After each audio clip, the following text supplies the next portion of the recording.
tiap akhir bulan, bukan akhir bulan ya, tengah bulan, Majelis Safnek hadir untuk menemani anak-anak muda, terutama singgelilah,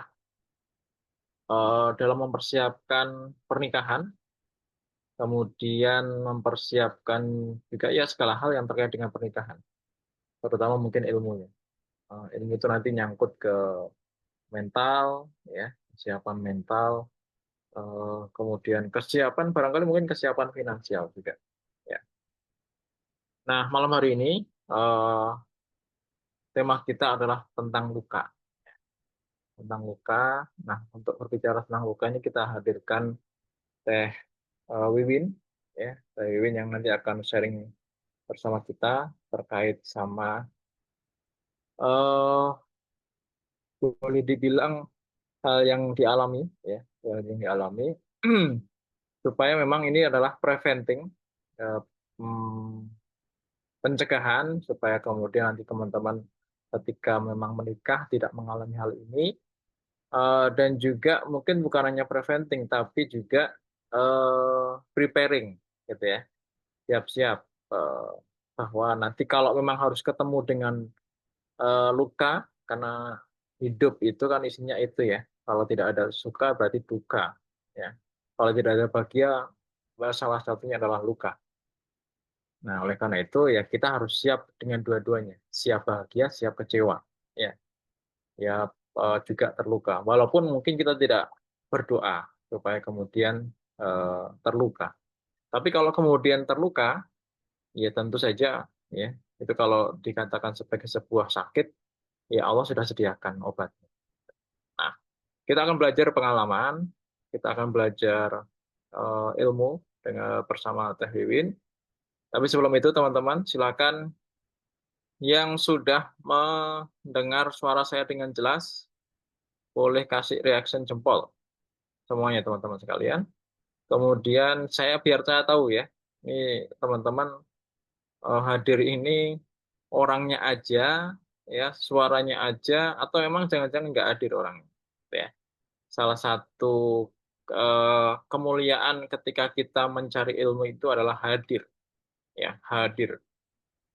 Hadir itu salah satunya sebenarnya menyalakan kamera, ya, membuktikan bahwa teman-teman hadir. Kalaupun hadir, kalaupun nggak menyalakan kamera, minimal reaction ketika diminta. Kan saya nggak tahu misalnya Mbak Resmita, ini ada orangnya nggak? Jangan-jangan memang nggak dengar suara saya gitu. Ada Mbak Putri, ya, ada Mas Imron, ada Mbak Heni, ya, ada Mbak Aini, dan lain sebagainya. Eh, Menurut informasi dari admin sih, harusnya pesertanya ada puluhan gitu ya, ada 25, ya, 25 lebih. Eh, kita tidak tahu apakah kemudian memang ada halangan sinyal dan sebagainya. Tapi Allah, tanpa mengurangi niat kita, tanpa mengurangi keikhlasan kita, kita akan mulai. Kita mulai dengan eh, bersama-sama mengucapkan Bismillahirrahmanirrahim. Bismillahirrahmanirrahim. Eh, Teh Wiwin, cek suara cek. Ah, cek. Bismillah. Ya. Assalamualaikum, Abah. Waalaikumsalam. Ustadz. Iya, iya, iya, iya. Saya Teh manggilnya Wiwin, apa ini? Teh Wiwin mau share screen sendiri atau mau lewat saya? Oh, boleh deh lewat Abah boleh. Oke, siap. Nanti lewat saya. Tapi sebelum itu, eh, apa namanya? Boleh disapa dulu, Teh Wiwin, teman-teman yang sudah hadir di sini. Oh iya, Bismillahirrahmanirrahim. Assalamualaikum warahmatullahi wabarakatuh. Selamat malam, Masya Allah, Tabarakallah, teman-teman semua. Salam kenal, saya Teh Lilin. Terima kasih kepada Ustadz dan semua panitia yang telah berkenan mengundang. Bismillah, semoga sharing kali ini bermanfaat. Oke, baik. Terima kasih. Eh, Sambil kemudian teman-teman siapkan ya, disiapkan alat tulisnya. Sambil ini saya siapkan juga presentasi dari Teh Wiwin terkait sama mengenali luka pengasuhan. Eh, Menarik ya. Jadi jangan-jangan memang kita itu selama ini terluka gitu ya oleh pengasuhan. Kita coba share screen dulu.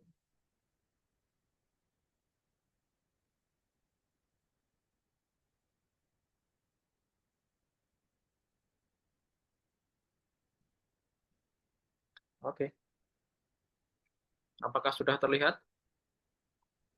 Iya, Oke. sudah, Enggak, sudah. silakan. Teh. Baik, izin Ustadz, Bismillahirrahmanirrahim. Assalamualaikum warahmatullahi wabarakatuh.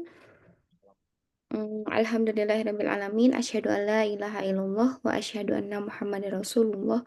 Allahumma sholli ala Muhammad wa ala ali Sayyidina Muhammad. Rabbi shrah li sadri wa yassir li amri wahlul 'uqdatam min lisani yafqahu qawli. Amma ba'd. Alhamdulillah, puji syukur kehadirat Allah Subhanahu wa Ta'ala, karena berkat nyala hari ini kita semua bisa berkumpul dalam majelis ilmu. Semoga waktu libur yang kemudian dimanfaatkan untuk mengikuti kajian malam minggu ini gitu, kelak menjadi saksi di hadapan Allah dan menjadi pemberat timbangan kebaikan kita. Amin ya robbal alamin.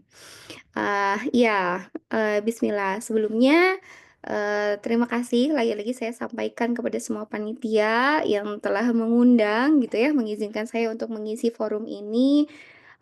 Jujur saja, Ustadz dan semua teman-teman gitu ya, awalnya saya tidak begitu percaya diri untuk mengisi di majelis ini gitu ya, karena cocok tidak gitu ya, cocok tidak saya dengan majelis ini gitu, karena jujur saja kalau berbicara tentang sesuatu yang tidak saya punya integritas di dalamnya tuh berat gitu ya Ustadz gitu, seperti itu. Namun ya panitia meyakinkan bahwa cocok kok Teh, dengan catatan ini adalah VOV dari orang yang pernah berpengalaman gitu ya menikah, kemudian membagikan gitu ya pengalamannya ini untuk diambil ibrohnya dan dibagikan kepada kawan-kawan yang hari ini mungkin masih single dan masih proses menuju menikah. Ya, sekali lagi ya, Bismillah dengan niatan yang tulus lillahi ta'ala karena Allah, mudah-mudahan apa yang saya sharingkan ini bermanfaat. Baik, eh, untuk mengawali sharing kali ini, saya teringat dengan sebuah pepatah gitu ya yang saya baca kemarin di sebuah kitab kitab dari Tarbiyatul Aulad fil Islam karya Dr. Abdullah Nasih Ulwan. Juga terakhir kali saya bertemu dengan Ustadz Ajo Benri di Balikpapan. Ya, keduanya mengatakan kalimat yang senada, yaitu terkait dengan rumput. Ya, hati-hati katanya. Dalam kitab disebutkan hati-hati dengan rumput hijau yang tumbuh di kubangan. Katanya seperti itu. Ya, di slide selanjutnya, Ustadz. Nah, ini.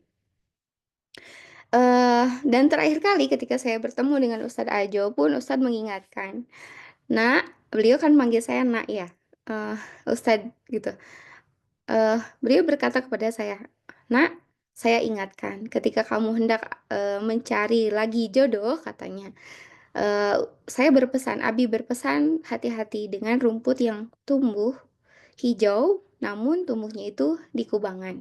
Nah, ini ada sebuah pepatah gitu, yang mana kita seringkali ketika mencari pasangan itu rata-rata melihat dari segi fisik, segi visual gitu, yang dimana terlihat charming, terlihat ganteng, terlihat cantik, terlihat baik secara fisik dan visual gitu.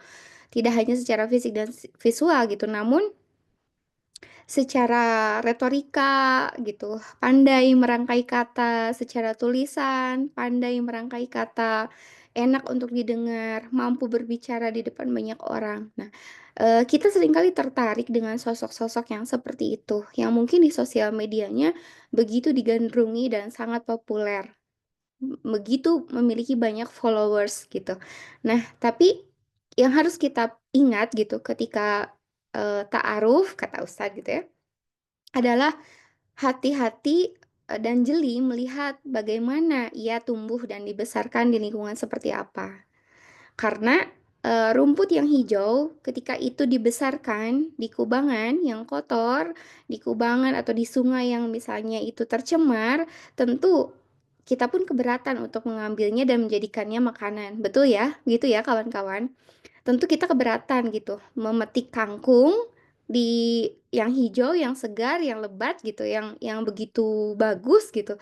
Tapi dia tumbuh di sungai yang kotor. Nah, tentu kita tidak menginginkan untuk memetiknya gitu. Sama seperti kita ketika memilih pasangan pun saya dihati-hatii gitu ya oleh Ustadz Ajo, oleh guru saya dan pun ketika saya membaca kitab itu juga ya memang hati-hati dengan sosok-sosok yang terlihat wow di luar gitu, tapi dia tumbuh di lingkungan yang kurang baik. Nah, pepatah inilah yang harus terus bercokol gitu ya di pikiran kita ketika kita hendak mencari jodoh gitu. Karena ternyata tampilan visual saja atau persepsi positif kita tentang skillnya saja itu tidak pernah cukup.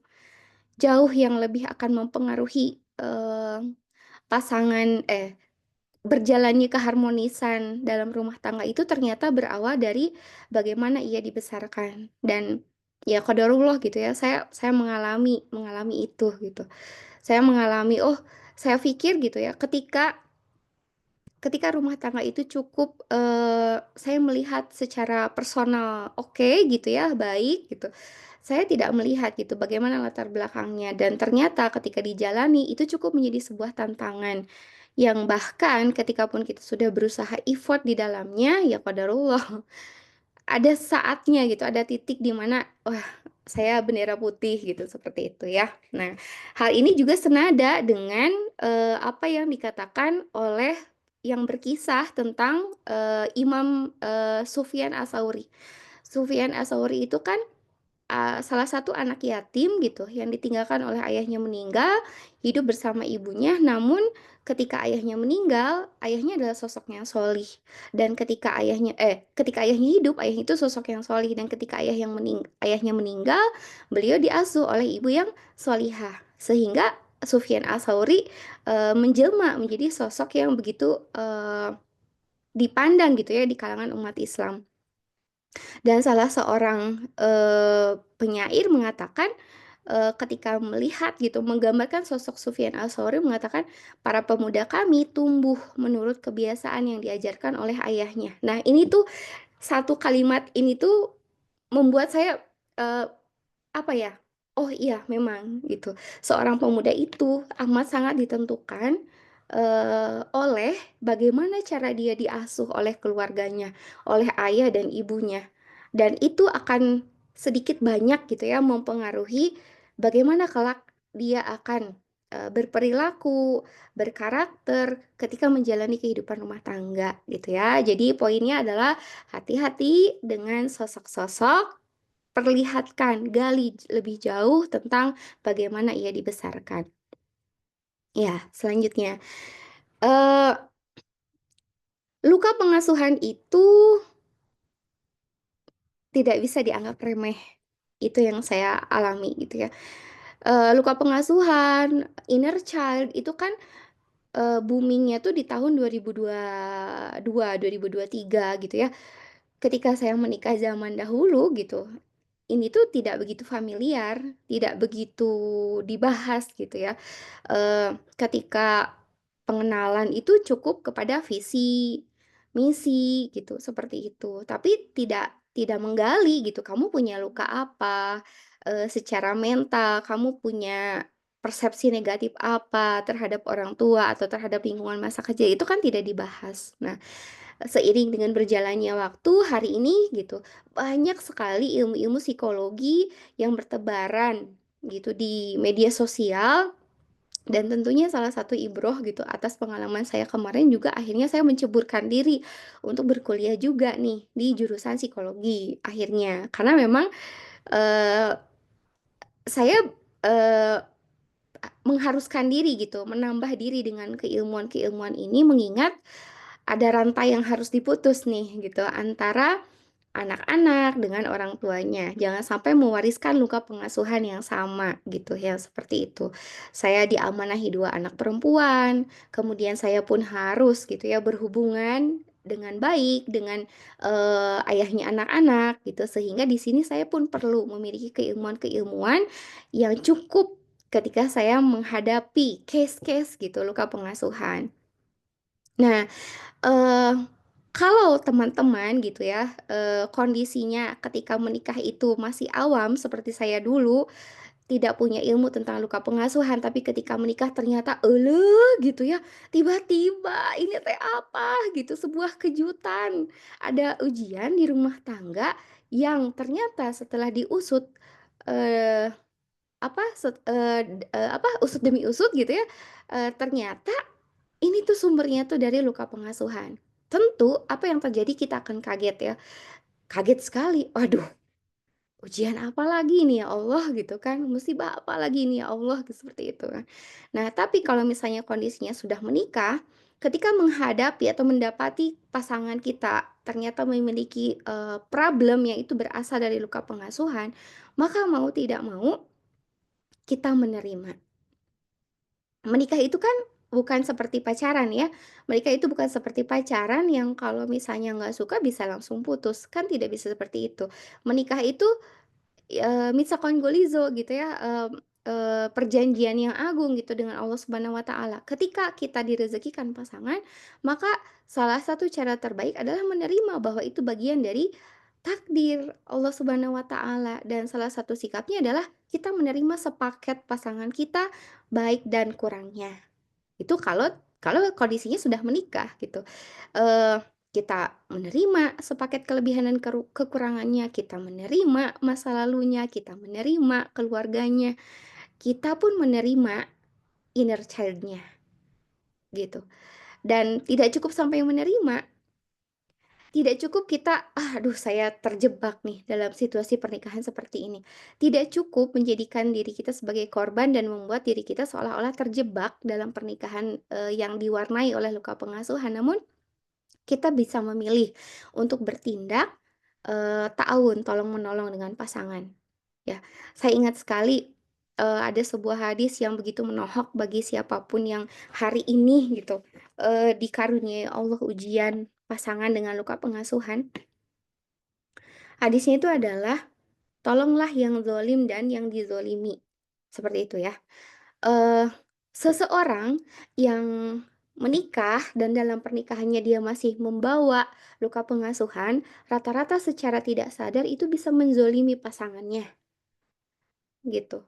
Nah, dalam hal ini biasanya kebanyakan eh, pasangan yang dizolimi ini yang ditolong, dia yang dia yang dilukai, dia yang harus konsultasi ke psikolog, dia yang harus ditenangkan oleh ustadz ustazah, dia pula yang dituntut untuk mengikuti berbagai banyak kajian kerumah tanggaan. Padahal yang harus lebih gitu ditolong itu adalah sumber penyebab kezoliman itu. Jadi yang ditolong tuh dua. Satu yang terzoliminya, yang kedua yang menzoliminya. Nah, dalam hal ini pasangan yang membawa luka pengasuhan yang secara tidak sengaja bisa melukai pasangan lainnya itulah yang juga lebih wajib ditolong. Karena ketika dia bisa sembuh, insya Allah nanti pasangannya pun bisa ikut sembuh gitu.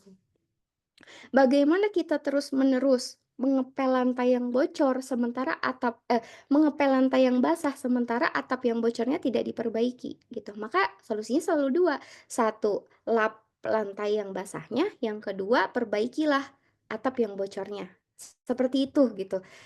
Ibroh yang saya dapati gitu ya dalam pernikahan.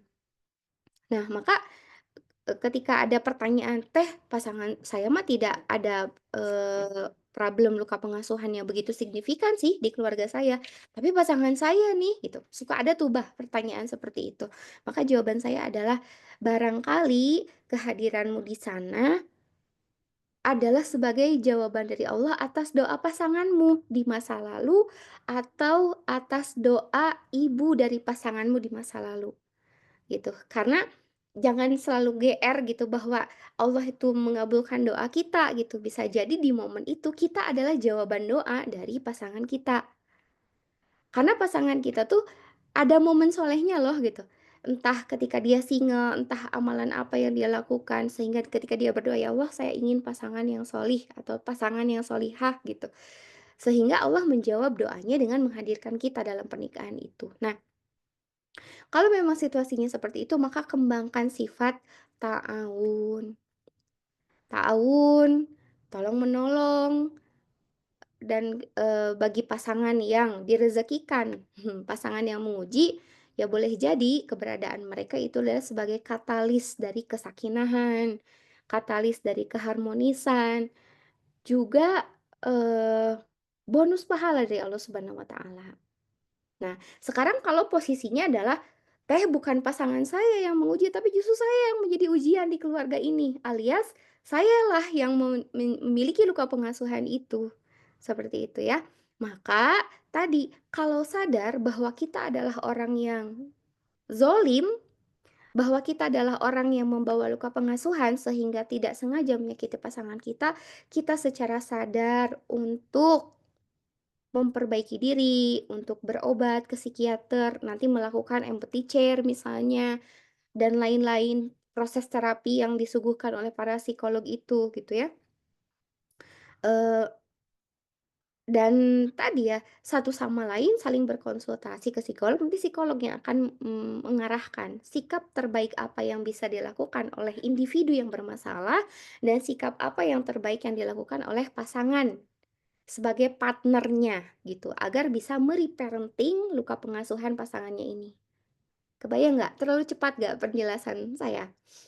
Nah, jadi ketika misalnya nih si A, si B, si A ini orang yang membawa luka pengasuhan, maka si B ini menjadi penolong, ta'awun gitu ya dengan pasangannya ini dengan cara me-reparenting si A. Jadi melaksanakan hak-hak kebutuhan si A di masa kecil, maka dialah yang akan me-reparenting ini, seperti itu. Nah, tetap ya kehadiran pasangan sebagai penolong itu bonus dari Allah Subhanahu wa Ta'ala, tapi tetap tanggung jawab kesembuhan itu ada pada kendali diri kita sendiri. Jadi nggak boleh misalnya, kamu harus nolong aku, kan aku mah emang begini, aku mah bermasalah." Nggak bisa seperti itu. Masing-masing harus berupaya untuk, melakukan perbaikan. Ya, oke, selanjutnya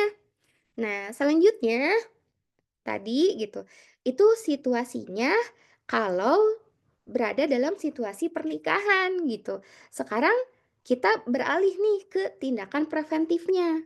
Kalau tadi kata Ustadz bilang, bagaimana tindakan preventifnya gitu. Nah, bagi teman-teman yang hari ini mungkin belum menikah gitu ya, masih dalam proses pencarian ta'aruf, maka tidak ada salahnya ketika berta'aruf itu untuk mengecek beberapa poin-poin untuk mendeteksi luka pengasuhan calon pasangan. Ya, harus diingat bahwa luka pengasuhan itu punten, bahwa karakter itu dipengaruhi oleh dua, satu genetis dan satu lingkungan. Nah, luka pengasuhan ini biasanya adalah faktor lingkungan. Yang ketika di mana calon pasangan kita ini di masa kecil berinteraksi dengan orang tuanya, kemudian banyak persepsi-persepsi negatif yang membuat akhirnya menjadi luka pengasuhan di masa dewasa. Jadi, luka pengasuhan itu sebenarnya adalah persepsi negatif atas tindakan orang tuanya, gitu ya. Dan kadang-kadang persepsi negatif itu yang, menutup persepsi positif yang, lebih banyak dari orang tua kita. Misal gitu ya, kita disusui, kita diberikan makanan terbaik, kita ditimang oleh orang tua ketika kecil, kemudian ketika tidur kita sering diusap kepalanya, dibisikkan kata-kata sayang. Tapi misalnya di usia 5 tahun kita dibentak. Nah, dari sekian kebaikan itu yang diingat adalah bentakannya.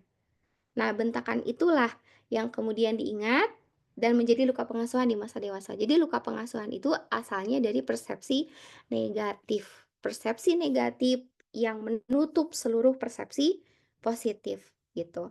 Nah, maka dari itu kita wajib nih eh, untuk mengecek gitu ya dengan mengajukan beberapa pertanyaan-pertanyaan ketika ta'aruf gitu ya, ketika saling mengenal. Jadi tidak hanya cek visi misi, karena ketika ditanya cek visi misi, semua orang pasti memiliki visi misi yang positif. Misalnya, visi kamu apa? Oh, ke surga bersama-sama dengan keluarga.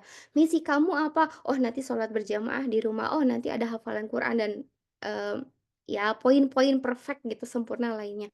Tapi untuk mengecek luka pengasuhan, poin yang harus penting ditanyakan adalah tentang bagaimana cerita dia dengan keluarganya di usia 0 sampai 5 tahun pertama dan 5 tahun sampai 10 tahun pertama kehidupannya.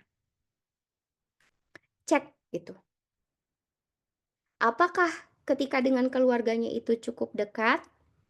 Apakah dia bisa bercerita panjang lebar dengan keluarganya termasuk bahkan hal-hal yang itu memalukan, kesalahan misalnya. Apakah dia mampu bercerita tanpa sekat, tanpa rasa malu, tanpa canggung gitu dengan orang tuanya?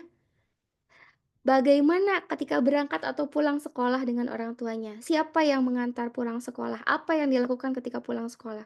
Apakah di motor atau di mobil itu mereka bercengkrama atau diem-dieman aja gitu? Karena mengobrol itu adalah salah satu tanda keluarga surga. Orang-orang surga di Quran dikatakan mereka duduk di dipan-dipan, saling mengobrol, bercerita gitu kan, dan mereka bergembira. Cek bagaimana dia menggambarkan keluarganya di usia 0 sampai 10 tahun. Oh, keluargaku keluarga yang hangat. Oh, keluargaku seperti kuburan misalnya. Krik-krik, gak pernah ngobrol. Eh, gimana ya? Masing-masing aja gitu. Bapakku pulang kerja, makan, abis itu baca koran, nonton bola misalnya. Aku ya udah di kamar aja. Atau seperti itu. Karena itu bisa bisa dicek. Kalau minim obrolan, nah berarti itu tanda kelekatannya itu kurang. Itu tanda interaksi dengan orang tuanya itu kurang. Bagaimana dengan makan malam mereka? Apakah mereka berkumpul ketika makan malam atau terpisah-pisah? Itu menjadi salah satu pertanyaan ketika ta'aruf. Karena itu akan jadi intimasi meter nanti, gitu. Lalu tanyakan kepada orang yang terdekatnya, misalnya ke pamannya pasangan, ke pamannya calon pasangan. Dulu si AA itu atau si Teteh itu gimana saat berduaan dengan orang tuanya? Apakah saling merangkul? Apakah saling apa sih Ustadz? Ngegeplak gitu ya? Ih, Bunda mah gitu. Gitu. Anak saya tuh suka gitu. Suka, ih Bunda mah dorong-dorong gitu. Bercandanya tuh physical attack gitu ya. Physical touch gitu. Apakah seperti itu atau justru diem aja gitu. Nggak berani natap. Karena mata itu jendela jiwa. Kalau misalnya mata tidak mampu menatap, tidak mampu saling menatap, maka bisa jadi bukan segan kepada orang tua, tapi justru ada luka di sana dari anak ke orang tua. Jadi cek bagaimana bagaimana cara dia berkomunikasi dengan orang tuanya, apakah mampu saling menatap dengan orang tuanya, bahkan di level yang paling akrab gitu, mampu saling ngentuti gitu ya. Orang tua kentut, anak aku juga kentut bun, misalnya gitu. Seperti apakah seakrab itu gitu. Kalau misalnya anak itu cenderung mengawali obrolan, cenderung cerewet nggak dengan orang tuanya atau diam-diam aja. Ditanya, adik gimana tadi di sekolah? Hmm, ya gitu aja lah gitu. Atau misalnya belum ditanya pun, bun, tahu nggak? Tadi di sekolah ada cerita seru loh. Nah, karena inisiatif pertanyaan itu juga menjadi salah satu intimasi meter gitu. Nah, di slide selanjutnya kan ada ya, ada bah, ada intimasi meter. Oke, slide selanjutnya, pesan, punten. Ya, nah ini intimasi meter yang tadi saya ceritakan ini adalah intimasi meter. Sejauh mana anak itu mampu saling bersama dengan orang tuanya. Sejauh mana anak laki-laki itu mampu merangkul ibunya ketika di tempat umum?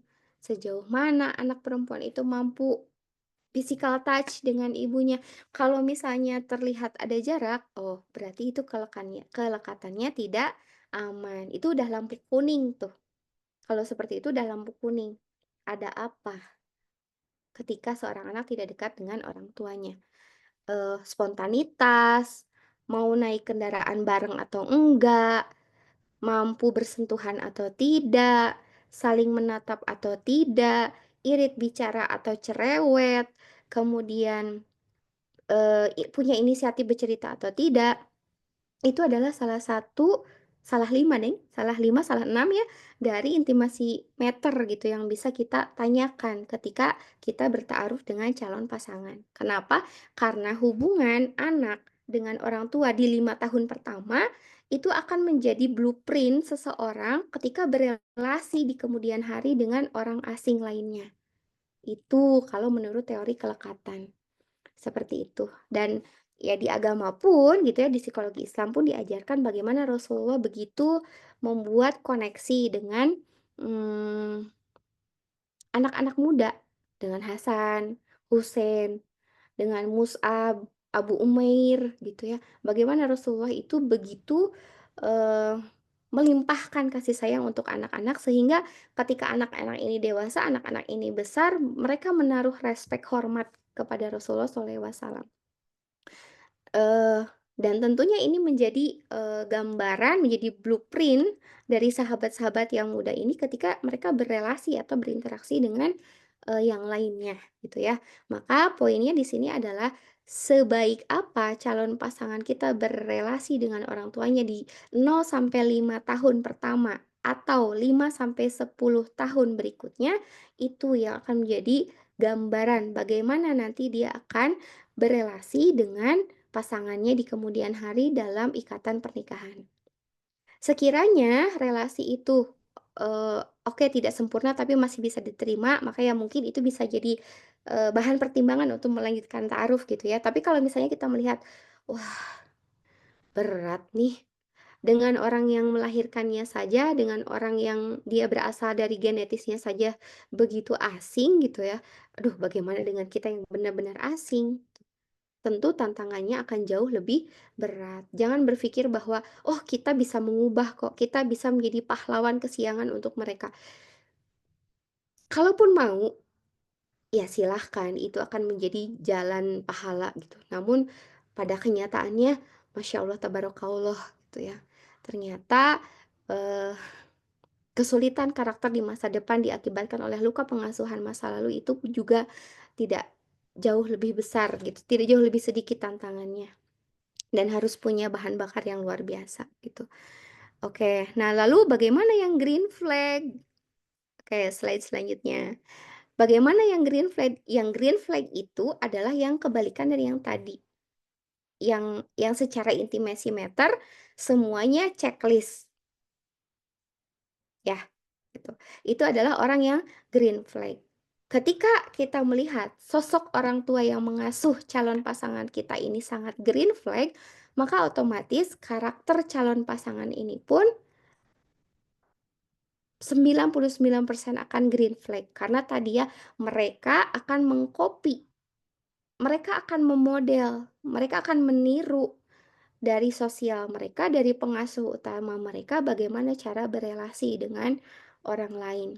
Mereka cenderung lebih bisa mengendalikan emosi, mereka lebih cenderung bisa memanage konflik, mereka cenderung bisa mengeksplorasi dan lain-lain, gitu. Kemudian, bagaimana jika ternyata calon pasangan kita ini dari ibu yang single?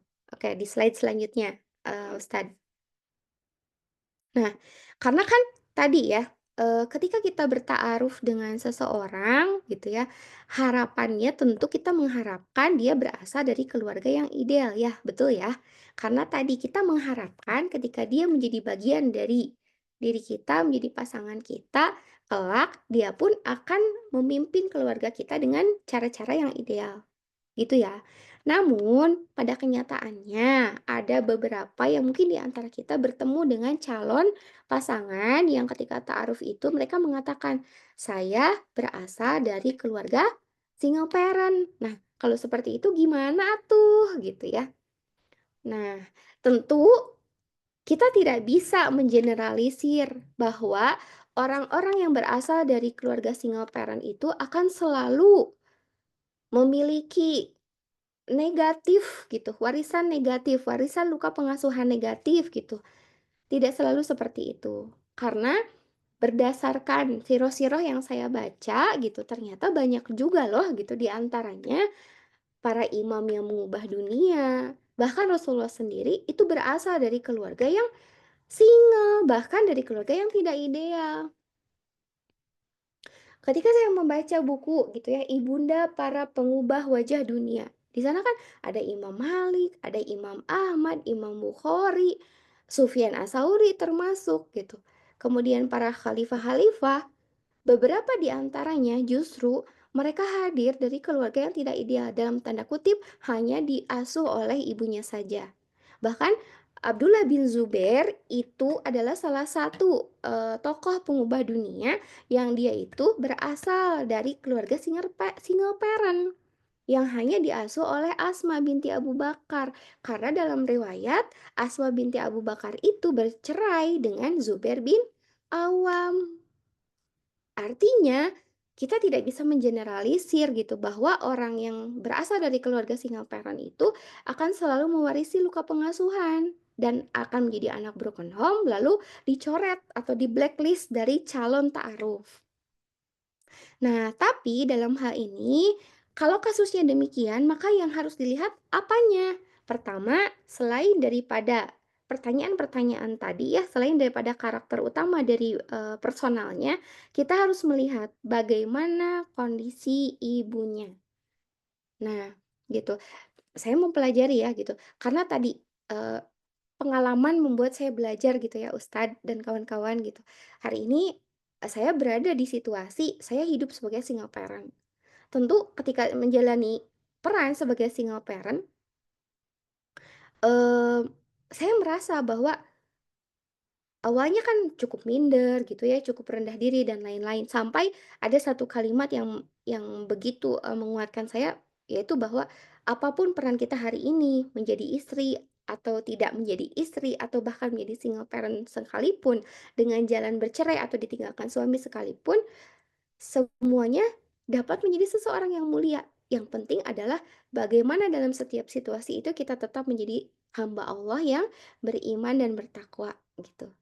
Nah, maka ketika teman-teman mendapati calon ta'aruf itu berasal dari keluarga single parent, lihat bagaimana cara ibunya mengasuh. Ternyata gitu ya, dalam jurnal penelitian yang saya temui gitu, bahwa sikap positif ibu single yang dia ridho dengan kodo dan kodar, tidak berperan sebagai korban, dia mencari ilmu, dia berpikiran positif, dia bermindset positif, dia membesarkan anaknya dengan karakter-karakter positif, dia mampu mengembangkan gitu ya hal-hal positif di dalam dirinya sekaligus pun untuk anaknya dan dia mampu meregulasi emosinya, itu jauh lebih bisa berdampak positif pada anak dari keluarga single. Bagaimana akhirnya anak dari keluarga single ini mampu menjelma menjadi orang-orang yang luar biasa, bahkan dibandingkan dengan anak-anak dari keluarga yang sempurna ideal sekalipun. Karena masalah ini diubah menjadi anugerah gitu ya. Orang-orang yang hidup dari keluarga single parent dengan situasi ibu yang mampu menciptakan situasi kondusif justru mampu melatih dirinya untuk lebih mandiri, keluar dari masalah, lebih matang secara mental dan lain-lain. Itu yang saya baca di kisahnya Imam Syafi'i. Seperti itu. Nah, jadi lihat dulu gimana kondisi dia dengan ibunya. Tanyakan dulu ketika kamu hidup di keluarga single parent, bagaimana cara ibumu mengasuh? Nah, itu akan jadi salah satu indikator. Kalau ternyata bagus, positif, maka bisa dilanjutkan, bisa dipertimbangkan untuk dilanjutkan. Seperti itu. Ya, kita bisa memberikan kesempatan ya gitu kepada beliau untuk tetap jadi alternatif pilihan ketika ta'aruf. Oke, selanjutnya Nah, eee, sekarang posisinya adalah, ketika diri kita sebagai pribadi nih gitu, sebagai diri kita pribadi. Tadi kan POV-nya adalah kita sedang memilih calon pasangan ketika kita ta'aruf, begitu ya? Seperti itu. Nah, sekarang POV-nya adalah mundur lagi, kita tarik, kita bercermin dengan diri kita sendiri.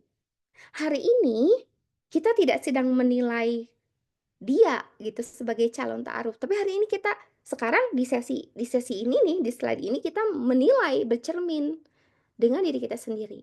Kira-kira diri kita ini apakah juga memiliki luka pengasuhan? Apakah diri kita juga sebenarnya dalam kategori yang bermasalah gitu? Apakah kemungkinan diri kita yang justru kelak di kemudian hari akan menjadi ujian bagi pasangan kita?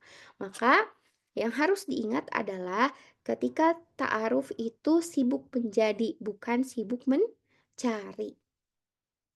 Sibuklah menjadi, bukan sibuk mencari.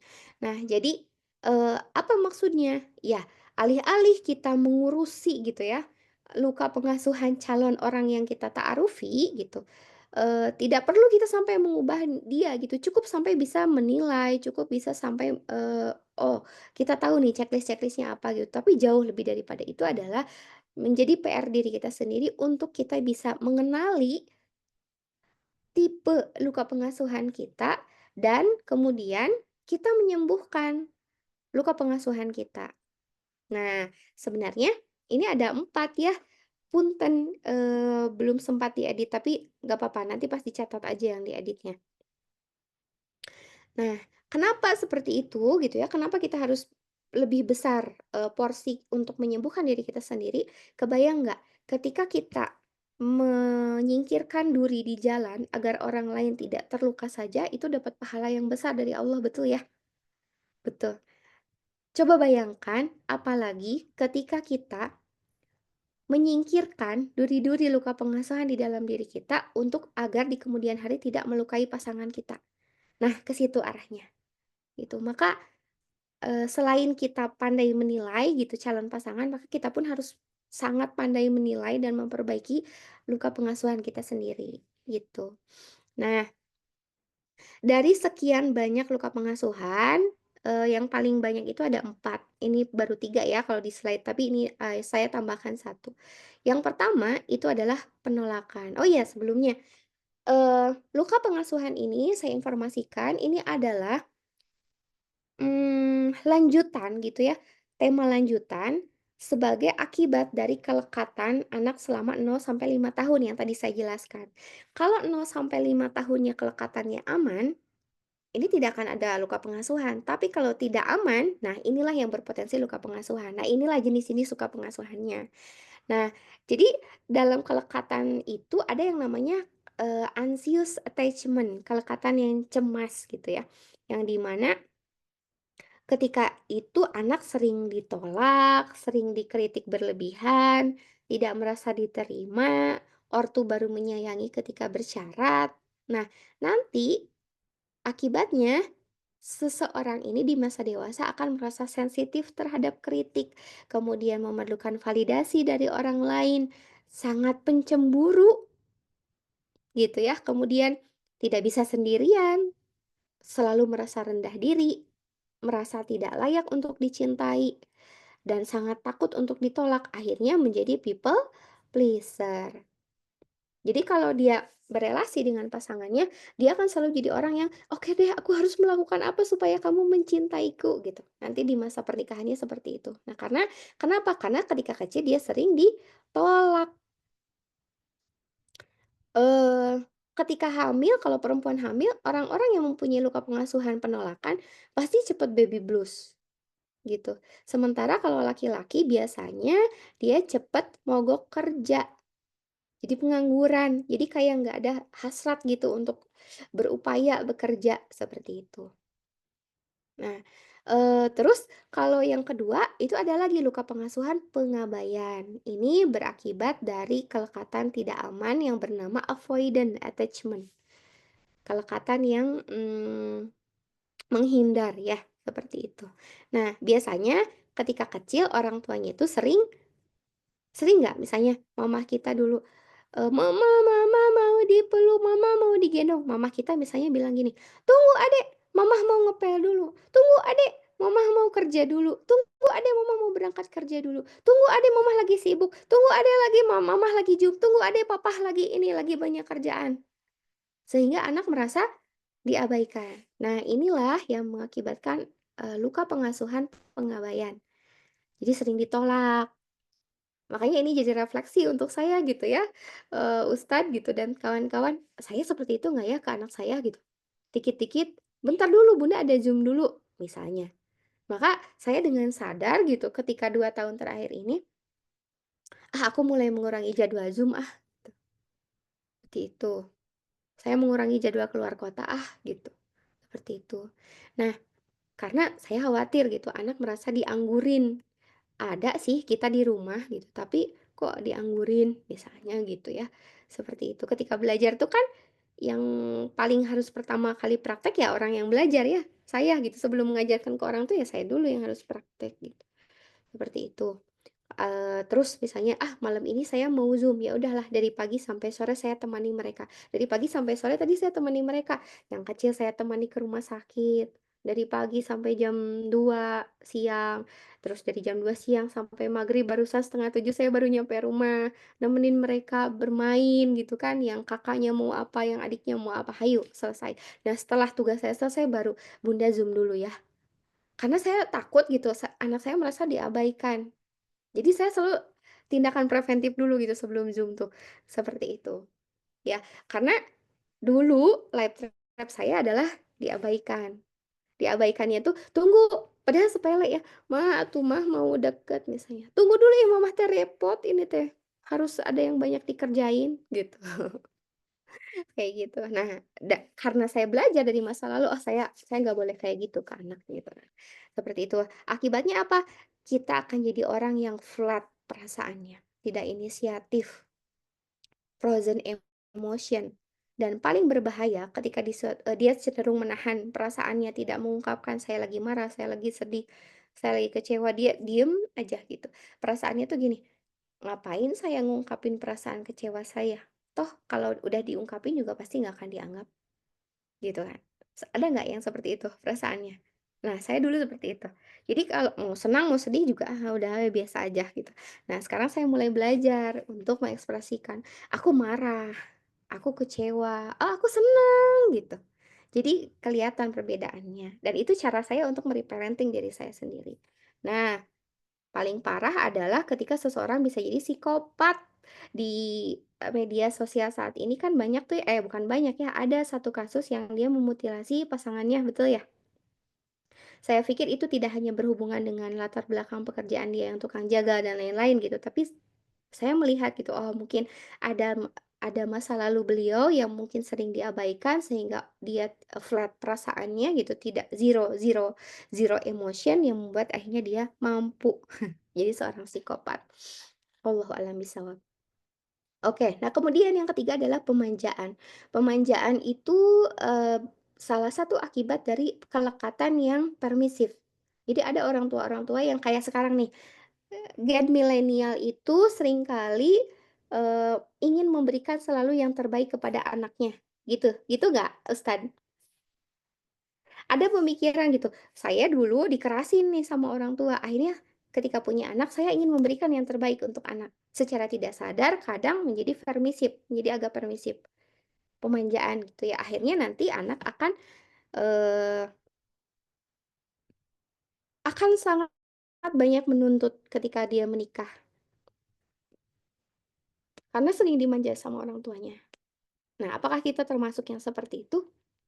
Kemudian ada lagi yang keempat, ingatan overprotective. Nah, di slide ini belum ada, silakan dicatat, ada ingatan overprotective. Ini biasanya, akibat dari pengasuhan yang diktator. Jadi orang tuanya yang keras sehingga anak tidak mampu membuat keputusan sendiri, apa-apa sering diatur sama orang tuanya, baju harus begini, harus begitu, kamu harus masuk sekolah ini, kamu harus masuk sekolah itu, kamu harus kerja ini, kerja itu, kamu tidak boleh begini, kamu tidak boleh begitu, tanpa alasan yang jelas sehingga seseorang yang demikian biasanya tidak memiliki pendirian, biasanya bergantung kepada orang tua, bahkan nanti ketika sudah menikah ya. Lalu bagaimana atuh solusinya gitu ya. Lalu solusinya bagaimana? Ya di slide selanjutnya. Yang pertama adalah berhenti untuk bermental korban. Ya, di slide nah, berhenti untuk bermental korban. Eee, Jangan sampai kita merasa bahwa, aku mah korban dari orang tua," gitu. Berhentilah untuk berpikir seperti itu. Mulailah menerima bahwa kadang ada beberapa skenario hidup yang itu memang qada dan qadar Allah. Belajar untuk menikmati, setiap luka-luka yang ada dan kemudian Quran surat Ali Imran ayat 133 sampai 134 ini menjadi salah satu pengingat bahwa, eee, ya tidak ada jalan lain untuk menyembuhkan luka pengasuhan itu selain daripada pemaafan. Dan pemaafan kepada orang tua itu dimulai dari empati dan simpati kepada mereka. Misal gitu ya, ada sebuah cerita, ketika di jalan kita menemui misalnya kan saya suka nyetir ya karena memang kemana mana sendiri gitu. Saya menemui misalnya ada satu motor yang dia sangat mengebut di jalan, "Cung!" gitu kan.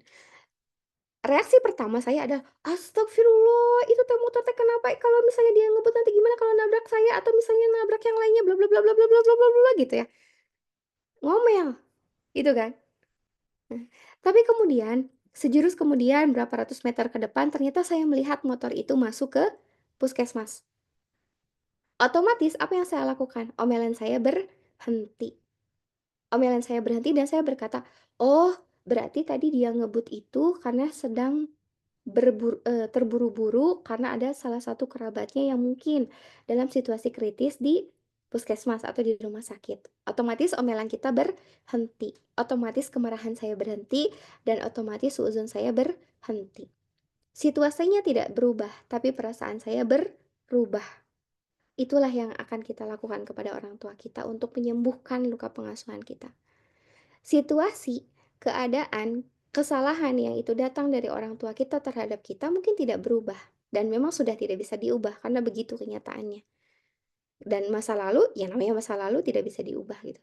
Tapi kita bisa merubah persepsi negatif kita terhadap mereka dengan cara memaklumi mereka. Oh, mungkin mereka dulu kurang ilmu. Oh, mungkin mereka juga diwarisi luka pengasuhan oleh kakek nenek kita. Oh, mungkin mereka belum paham. Maka ketika kita belajar parenting, yang menjadi titik poinnya adalah bukan untuk menuntut mereka atas kesalahan mereka, namun untuk lebih memaklumi mereka sehingga kita mampu memanage kemarahan kita, lalu kita berusaha untuk menahan marah, kita berusaha memaafkan mereka, dan pada level yang lebih tinggi justru kita lebih berbakti kepada mereka dengan berbuat baik kepada mereka. Itulah intisari dari Quran surat Ali Imran ayat 133 sampai 134 yang bisa kita gunakan ketika kita ingin menyembuhkan luka pengasuhan dan memaafkan orang tua kita. Gitu, barakallahu fiik. Mohon maaf lahir batin atas segala kesalahan. Mudah-mudahan apa yang saya sharingkan kali ini, mulai dari situasi ketika kita terjebak dalam suatu pernikahan yang di sana ada luka pengasuhan, kemudian mundur ke tahap sebelumnya, maka tindakan preventif kita ketika sedang memilih calon pasangan sebelum ta'aruf atau menikah, lalu mundur lagi ke tahap berikutnya, kita justru yang bercermin terhadap diri kita sendiri tentang luka pengasuhan itu. Mudah-mudahan ini bisa menjadi modal untuk kawan-kawan semua ketika melalui tahapan ta'aruf menuju jenjang pernikahan. Mohon maaf lahir batin, Abah dan teman-teman semuanya. Saya serahkan kembali kepada Ustadz. Wassalamualaikum warahmatullahi wabarakatuh. Waalaikumsalam warahmatullahi wabarakatuh. Oke, insya Allah. Eh, jadi benar, memang kalau ada yang mengatakan pengalaman itu adalah guru terbaik, dan Teh Wiwin diajarin sama pengalaman bagaimana luka pengasuhan itu salah satu hal yang memang harus eh, jadi pertimbangan ketika teman-teman dalam kondisi proses ta'aruf. Eh, Walaupun mungkin nanti itu juga tidak harus ini ya, tidak harus itu jadi apa ya, kaidah kausalitas gitu ya, sebab akibat. Kalau misalnya kecilnya luka pengasuhan, kemudian nanti keluarganya jadi broken home gitu ya. Anak yang tadi Iya, mungkin juga betul. disampaikan sama Teh Lilin, anak yang diasuh oleh satu orang, ya maksudnya single parent gitu ya, itu tidak auto kemudian keluarganya akan berantakan gitu ya, atau si anaknya akan berantakan Hmm. masa depannya. Ya, beberapa orang-orang yang tadi disebut ya, Imam Syafi'i gitu ya, atau bahkan Rasulullah sendiri juga juga merupakan keluarga yang beliau hidup, kemudian eh, ketika beliau lahir ya, beliau kan tidak menemui eh, siapa bapaknya gitu, orang tuanya laki-laki. Nah, eh, jadi itu teman-teman, poin yang mungkin kita, kalau saya pribadi yang bisa saya tangkap itu. Dan teman-teman boleh kalau mau langsung bertanya tadi yang disampaikan sama Teh Wiwin ya, terkait sama luka pengasuhan. Itu kalau kita relatekan dengan tema kita ya, hati yang masih terluka tapi pengen ta'aruf gitu ya. Sehingga luka pengasuhan itu Hmm. mungkin salah satunya. Nah, ada mungkin juga di sini yang dari keluarganya baik-baik saja, orang tuanya baik-baik saja, tapi ternyata dia menyimpan luka yang lain, gitu ya. Di saat Hmm. sebelum ta'aruf, ya, apa biasanya? Ya biasanya mungkin dulu pernah ada yang merasakan mengalami masa pranikahnya dengan cara, mohon maaf, misalnya pacaran, gitu ya. Akhirnya terakhir-terakhir sadar, hijrah, dan seterusnya. Eh, Namun sayangnya pada saat pacaran itu kemudian terluka oleh pasangannya saat itu. Ada yang mungkin seperti itu. Ada juga yang mungkin udah benar nih, udah sudah hijrah ya. Sudah hijrah, kedua-duanya sudah hijrah, kemudian melakukan proses ta'aruf ya. Tapi sayangnya karena hatinya itu ditaruh di depan gitu ya. Hatinya ditaruh di depan, akhirnya ketika tidak berjodoh ya, dengan berbagai hal ya, dengan berbagai sebab ya, misalnya ada orang tuanya nggak setuju, ada yang mungkin salah satu di antara mereka itu apa namanya, ternyata ada red flag gitu ya. Nah, itu yang bisa juga menimbulkan luka. Nah, oke, jadi eh, ternyata memang varian yang menyebabkan luka sebelum ke masa ta'aruf itu adalah banyak banget. Salah satunya adalah luka pengasuhan. Boleh teman-teman, kalau mau bertanya, silakan. Kalau mau ada yang apa namanya, bertanya online dengan resen, nanti akan dinyalakan silakan nanti nyalakan mic-nya. Tapi kalau mau ada yang bertanya lewat kolom chat juga nggak apa-apa. Ya. Sambil menunggu teman-teman untuk bertanya, eh, saya coba share eh, terkait sama konten yang saya bikin beberapa waktu yang lalu. Jadi eh, konten ini banyak yang komen, ya, bukan karena isinya, tapi karena desainnya, ya, pilihan fontnya. Nanti kalau di scroll ke bawah, nanti tulisannya banyak yang komen. Walaupun ya yang komen mengomentari tentang isinya juga ada.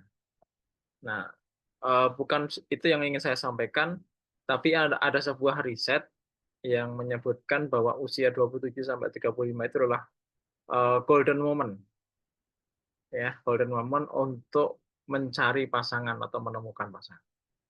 Ini bagi teman-teman yang sudah berusia 25 ke atas, ini adalah sebuah kabar gembira, ya, yang belum menemukan pasangan tentunya, menemukan sebuah kabar gembira. Tapi ini bukan persoalan ramalan zodiak. Ini juga bukan rumus pakem, gitu ya. Dan ini juga bukan urusannya, nggak ada urusannya sama takdir. Ini murni adalah ilmu matematika, ilmu sains. Ya, ini pakai rumus matematika. Jadi penemu riset ini memakai apa namanya, perakiraan umur 27 sampai 35, ya, karena dimulainya adalah pada saat umur 25, pada saat pencarian. Ya, kalau pencariannya lebih awal, maka kemudian ya usia golden moment-nya akan lebih awal. Jadi eh, poinnya, teman-teman, bagi teman-teman yang sedang proses untuk mencari, proses memantaskan diri di saat ta'aruf, eh, umur berapapun itu, sebenarnya bukan pada digit angkanya, tapi adalah kesiapan kita untuk menghadapi semua hal yang akan terjadi di masa depan. Saya sering sampaikan di mungkin di majelis satning juga sering sampaikan, ini mungkin ada beberapa orang yang hadir tidak hanya sekali di sini, bahwa dunia perjodohan hari ini itu tidak baik-baik saja. Ya, saya sering menyebut begitu. Kenapa? Ya, karena seorang calon jodoh ya, saya sebutnya begitu, seorang singgelilah itu dihadapkan pada dua perkara. Yaitu yang pertama adalah dari luar dirinya dia dihantam dengan apa? Dengan fakta, apa, mental health, sorry apa namanya, dengan perceraian, gitu ya, kemudian LGBT, ya, dan lain sebagainya yang berasal dari luar dirinya, sehingga membuat seseorang singgelilah itu kemudian, seorang single itu kemudian jadi apa, maju mundur untuk menikah. Di sisi yang lain, ya, itu faktor yang pertama. Yang kedua adalah berasal dari dirinya sendiri, yang salah satunya adalah luka pengasuhan, mental health, insecure. Nah, itu adalah dari dalam dirinya. Nah, yang saya sebut bahwa dunia perjodohan tidak baik-baik saja, calon jodoh itu sekarang dihadapkan pada dua fakta itu. Ya. Sehingga kalau mencari jodoh ini eh, hari ini atau hal seperti itu terjadi hari ini, ya, ya, beberapa dekade belakang, dan semakin hari ke depan akan semakin seperti itu, atau bahkan mungkin lebih parah, ya. Tapi dulu-dulu itu nggak ada isu-isu tentang seperti itu, ya. Isu tentang luka pengasuhan, mental health, ya, insecure, itu lewat aja orang-orang tua kita itu dulu ketika menikah, ya, hal seperti itu. Nah, hal seperti itu kemudian semakin menjadi problem itu ya ketika salah satunya adalah karena konsumsi media kita. Itu salah satunya. Sehingga sampai kemudian ada namanya standar TikTok, itu munculnya adalah dari sini. Jadi teman-teman sekalian, eh, berapapun usianya teman-teman sekarang, ketika belum menemukan jodoh, ya, atau ketika mau menemukan jodoh tapi masih membawa luka, ya, ya sebenarnya luka itu sesuatu yang mungkin bisa jadi adalah kita sendiri yang membuatnya jadi ribet, gitu ya. Mohon maaf kalau saya sampaikan begitu, karena pada faktanya luka itu kita undang sendiri. Dengan apa? Dengan terus memikirkan, menanamkan itu sebagai mindset dalam hidup kita. Ya, kalau kita sederhanakan begini, kita itu sebenarnya hanya cukup, bukan hanya cukup, kita itu sebenarnya banyak dihadapkan setiap hari itu sesuatu fakta-fakta yang kita mungkin harus respon, ya, kita harus pikirkan, kita harus rasakan, ya. Maka kalau disederhanakan, hidup kita itu kan ada yang dalam kendali kita, ada yang di luar kendali kita. Kalau kita sederhanakan seperti itu. Nah, hal-hal yang kita bisa kendalikan itu apa? Merespon fakta yang sampai kepada kita, baik itu yang kita dengar, baik yang itu kita lihat, ya, kita tonton dan seterusnya. Respon kita itu yang bisa kita kontrol. Nah, kadangkala luka, ya, dan lain sebagainya tadi itu menjadi semakin parah ketika kita tidak bisa merespon dengan baik. Kenapa kemudian kita tidak bisa merespon dengan baik? Karena kita tidak punya filternya. Kita tidak punya tamengnya. Kita tidak punya mindset yang jelas. Mindset yang fix, mindset yang pasti untuk mengukur itu semuanya. Ya. Bukan berarti meremehkan luka, bukan, tidak. Tapi kalau disederhanakan seperti itu sebenarnya. Kita itu jadi semakin terluka, jadi udah luka, kemudian semakin terluka kalau ketika kemudian cara kita merespon masalah itu menjadi itu salah.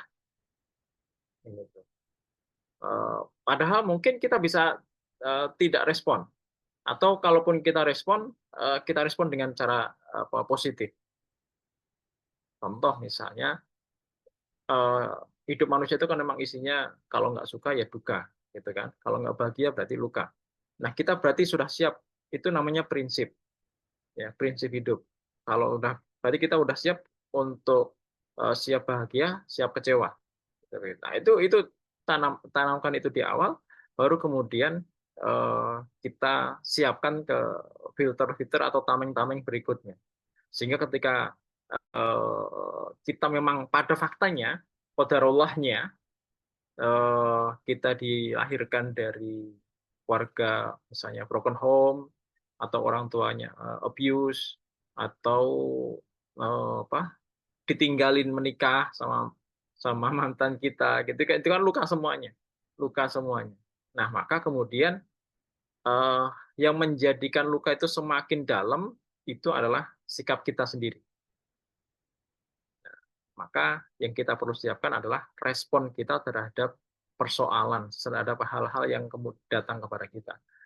Adapun orang, omongan orang, fakta orang, itu bukan hal yang berada dalam jangkauan kita. Ya, kalau di uh, uh, ilmu yang dikasihkan oleh para ustadz itu adalah ada dua lingkaran, lingkaran yang kita kuasai dan lingkaran yang tidak bisa kita kuasai.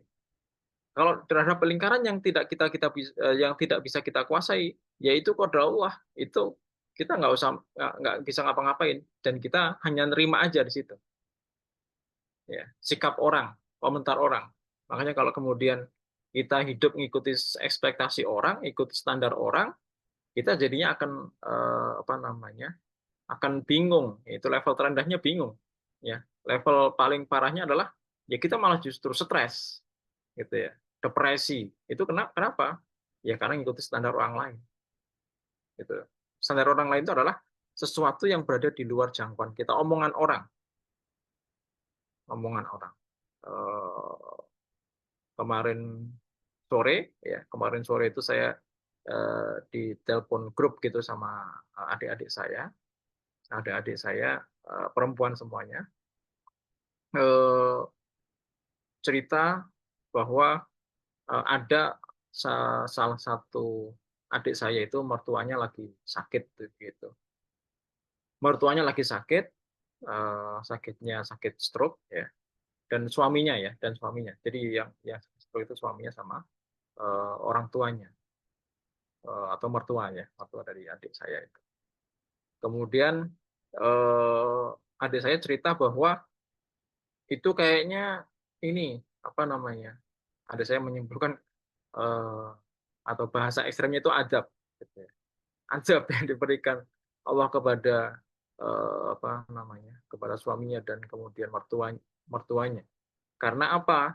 Karena sering atau pernah ngomongin jelek, ya, kebetulan ibu saya itu lagi sakit, ya, pernah pernah stroke, kemudian dalam kondisi sekarang tidak bisa berjalan, begitu. Nah, itu kemudian apa namanya, di dibilangi jelek, gitu ya, disampaikan jelek. Nah, saya bilang kepada adik saya, eh, ya itu bukan bukan bukan wilayah kita, itu bukan kontrol kita. Yang penting kalau sekarang faktanya suamimu sakit, ya itu yang menjadi wilayah kita. Itu yang kita bisa usahakan untuk diikhtiarkan. Adapun omongan orang itu ya bukan wilayah kita begitu. Kalaupun kemudian memang faktanya dia ngomongin ngomongin orang, ngomongin ibu kita, bapak kita, ya yang nanggung dosanya bukan kita. Dan kita tidak perlu kemudian konsen di situ. Itu tidak akan selesai.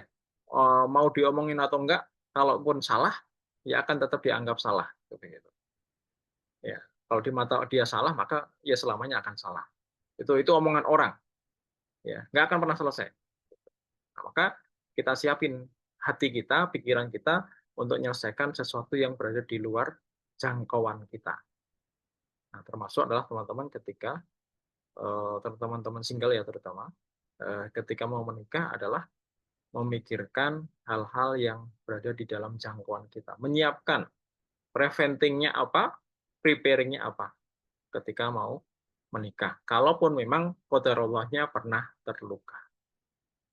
Nah, itu teman-teman sekalian yang bisa saya tambahkan sedikit dari apa yang disampaikan sama Teh Wiwin tadi.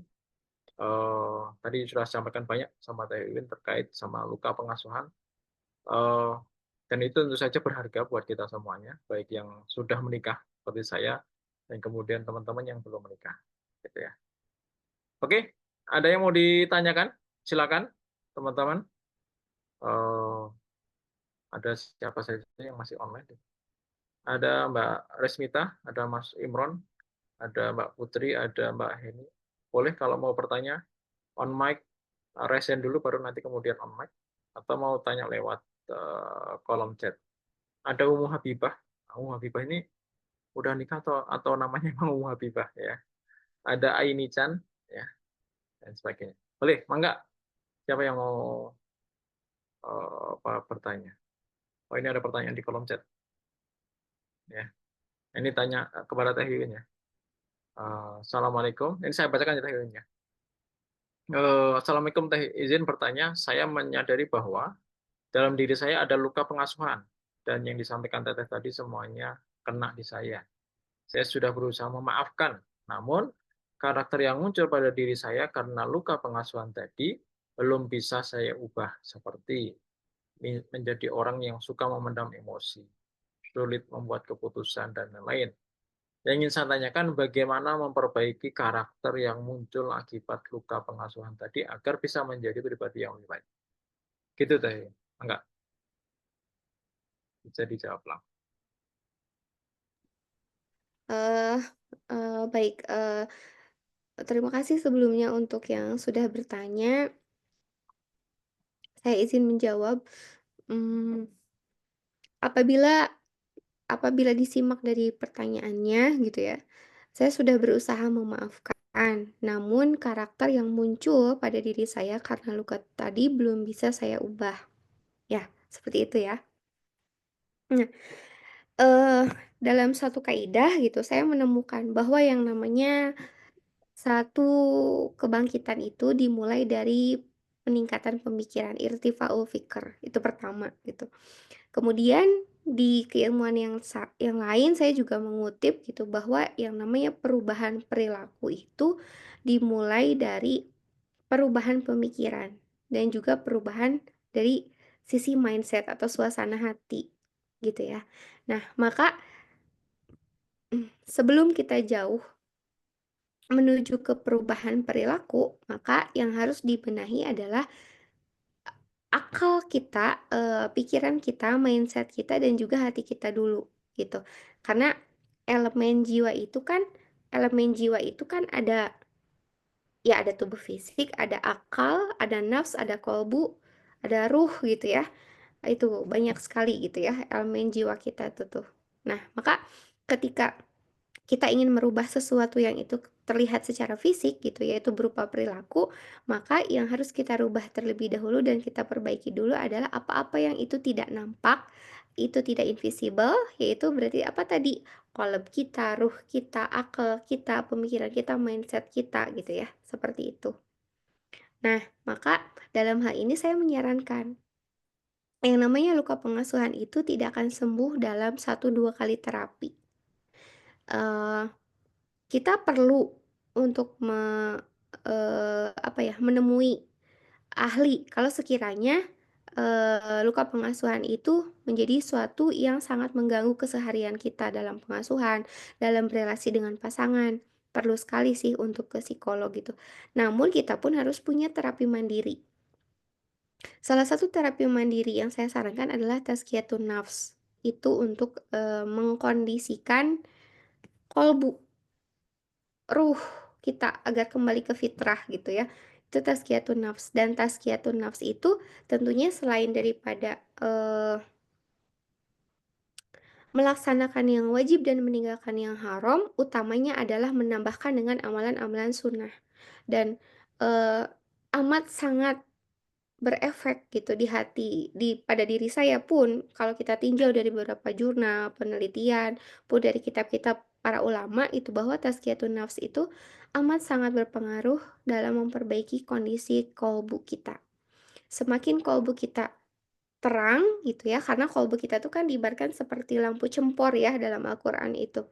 Semakin tazkiyatun nafs itu kita kerjakan, amalan sunnah itu kita kerjakan, maka cahaya di dalam hati diri kita itu semakin terpendar, fitrah keimanannya semakin terpendar, kemudian banyak hal-hal baik yang meliputi hati kita, dan nanti akan connect dengan akal kita yang kita terus tambah dengan ilmu-ilmu memaafkan gitu ya, orang tua pun tadi memaafkan orang-orang yang kata Ustadz gitu ya, pernah melukai kita dalam hubungan-hubungan sebelumnya gitu. Itu akan connect antara hati yang sudah terbersihkan, antara nafsu mutmainnah kita sudah kita rengkuh gitu, kolbu kita yang sudah kita dapati bersih dengan tazkiyatun nafs itu, disambung dengan mindset pemikiran-pemikiran positif tentang persepsi negatif orang tua, persepsi positif orang tua, kemudian hikmah-hikmah, ibroh-ibroh yang kita dapat dari luka-luka masa lalu dalam hubungan-hubungan kita sebelumnya, insya Allah itu akan jauh lebih mudah untuk memaafkan. Karena tadi ya, memaafkan itu tidak ujug-ujug, memaafkan itu dalam proses gitu. Kalau amalan yang saya sarankan adalah wajib wajib untuk memperbaiki sepertiga malam gitu. Karena itu akan sangat memperbaiki kondisi jiwa, sangat memperbaiki kondisi jiwa. Nah, kemudian eh, nanti kalau jiwa kita sudah tenang dan pikiran kita sudah diliputi dengan hal-hal gitu ya, keilmuan-keilmuan tentang apa sih keutamaan memaafkan, kemudian apa kebaikan dalam memaafkan, maka insya Allah pemaafan terhadap orang tua itu jauh akan lebih kita dapatkan. Dan kalau hati kita sudah kondusif, pikiran kita pun sudah setuju gitu, maka akan ada irtifaul fikr, peningkatan taraf berpikir gitu. Maka nanti akan mudah ketika kita akan melakukan perubahan perilaku. Ibu akan lebih tenang ketika mengasuh anak, akan lebih tenang berrelasi dengan pasangan. Seperti itu. Jadi kalau pertanyaannya tadi, saya sudah berusaha memaafkan, tapi perilaku saya belum begitu berubah. Oh, berarti itu indikasi bahwa hatinya belum netral, hatinya belum memaafkan, dan pikirannya pun belum begitu netral. Maka masih ada PR, terapi-terapi harian untuk proses pemaafan itu. Selain daripada tadi ya, yang saya sarankan berupa aktivitas amalan ibadah di sepertiga malam, Teteh juga bisa untuk menulis jurnal. Menulis jurnal karena tadi saya melihat di pertanyaannya tuh saya sering mengabaikan perasaan. Saya suka memendam emosi, sulit membuat keputusan. Nah, memendam emosi ini menjadi salah satu sebab mengapa residu emosi itu tidak kunjung habis di dalam diri, ada weh terus gitu, dipeyem kalau orang Sunda bilang ya, tahu nggak dipeyem? Singkong gitu ya, dipeyem jadi tape mah enak gitu ya, jadi tape singkong. Tapi kalau misalnya emosi gitu kita pendam gitu di dalam hati, bukannya jadi tape yang enak tapi justru jadi residu emosi, yang residu itu akan menjadi noktah hitam di hati, makanya kita sulit untuk memaafkan gitu. Makanya tazkiyatun nafs itu berfungsi untuk membersihkan noktah-noktah di dalam hati kita itu. Semoga kau ya maksudnya gitu. Nah, jadi sebelum kita mengubah karakter, ubah dulu apa yang ada di dalam hati dan pikiran kita. Nanti perilaku itu adalah akibat dari perubahan kolbu dan pikiran kita kok. Insya Allah itu akan otomatis mengubah kita menjadi pribadi yang lebih baik, insya Allah gitu. Oke, baik. Gitu Mbak. Ini terima kasih atas pertanyaannya dan juga Teh Wiwin terima kasih atas jawabannya. Semoga bisa disimpulkan dengan baik. Jadi itu tadi terapinya, self terapinya, taskia atau nafas. Oke, berlanjut ke penanya berikutnya ada dari Habibah. Ya, benar berarti udah menikah. Kalau namanya Habibah. Assalamualaikum, mau tanya calon saya, ini calon berarti ya. Calon saya sampai umur sekarang 31 tahun tidak mau bekerja dan masih berada di zona, oh berarti memang belum menikah. Nyaman, di zona nyamannya padahal sudah sering diingat oleh orang tuanya. Apakah itu termasuk dia mempunyai luka pengasuhan? Tapi terkadang saya juga berpikir sikap dia yang seperti itu karena luka ketika ibunya yang sudah meninggal di usia 29 tahun yang lalu. Baiknya saya harus bagaimana mengingatkannya atau saya mundur saja. Itu dah Wiwin. Aduh, saya lagi yang jawab, Abah. Karena karena pertanyaannya luka pengasuhan ya. Oh, oke, baik. Baik, sepemahaman saya,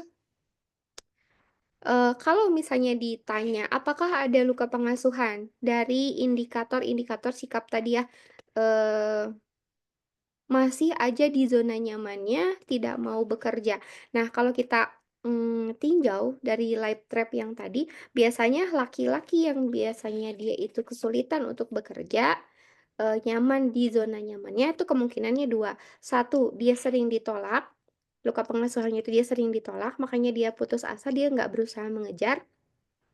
Yang kedua adalah dia dalam, situasi, pengasuhan yang selalu dimanjakan, sehingga dia tidak punya inisiatif gitu untuk memiliki tanggung jawab atau memegang tanggung jawab atau kendali gitu atas dirinya sendiri, bahkan untuk orang lain. Ya, kalau misalnya ditanya apakah ada, maka kemungkinan jawabannya adalah bisa jadi ada gitu ya.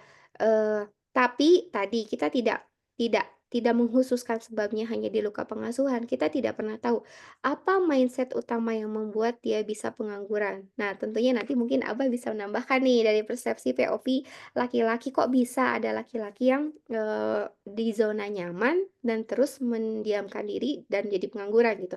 Nah, terus yang kedua, laki-laki itu di dalam rumah tangga, level kekewamannya itu turut ditentukan dengan kemampuan dia menafkahi, istrinya. Gitu nggak sih, Ustadz? Gitu.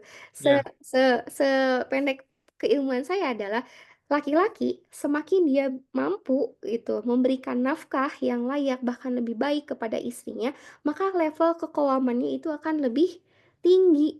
Sedangkan laki-laki yang, semakin tidak mampu gitu menafkahi istrinya, maka level kekewamannya itu akan turun, seperti itu. Karena tadi, apa ya, kemampuan dia untuk melindungi keluarga itu akan menimbulkan respek tersendiri dari pasangan. Pasangan akan semakin, respek gitu. Jadi taatnya itu bukan karena takut, bukan karena terpaksa, tapi karena, respek, seperti itu. Kalau misalnya ditanya, apakah saya harus mundur ataupun tidak gitu, kalau saya yang ditanya pribadi seperti itu, saya mundur gitu.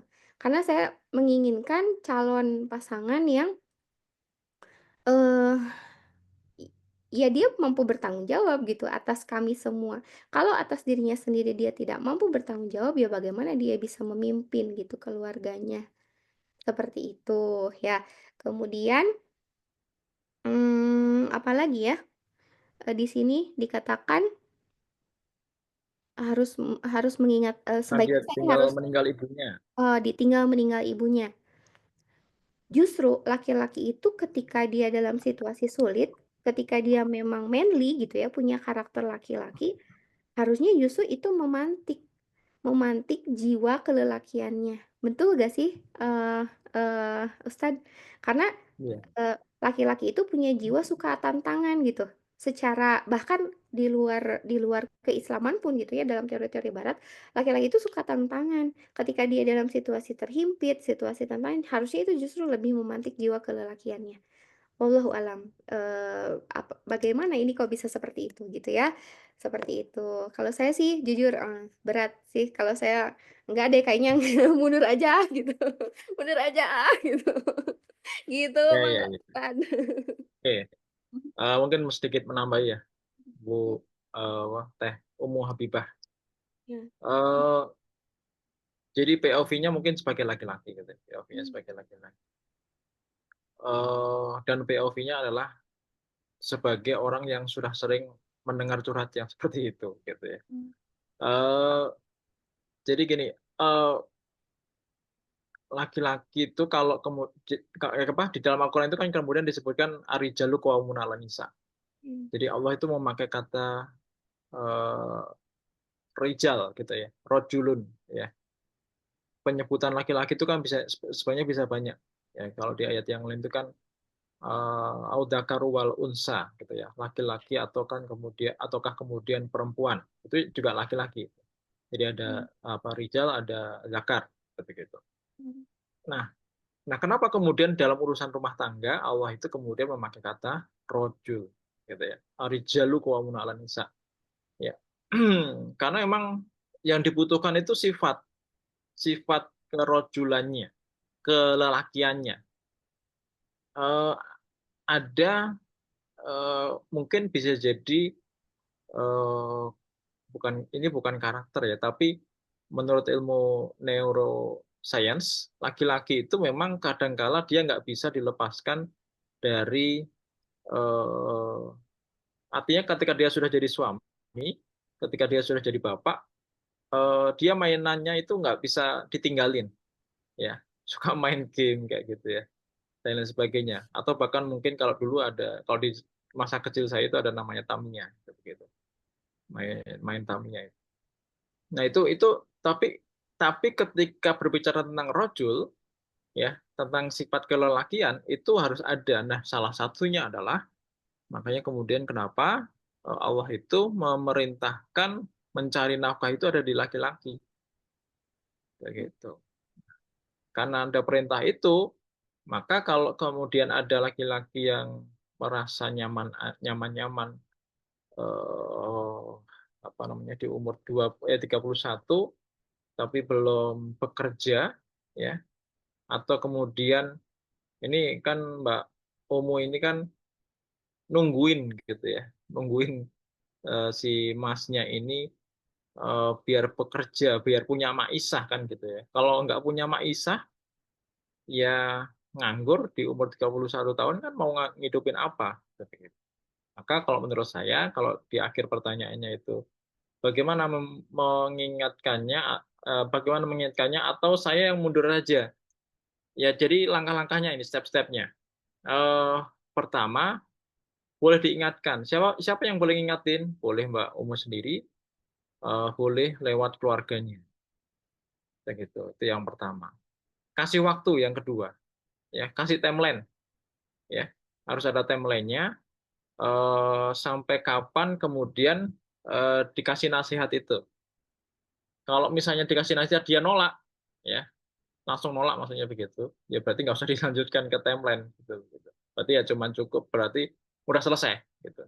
Maka pertanyaannya kalau pertanyaan apa lanjut apa selesai ya mundur saja.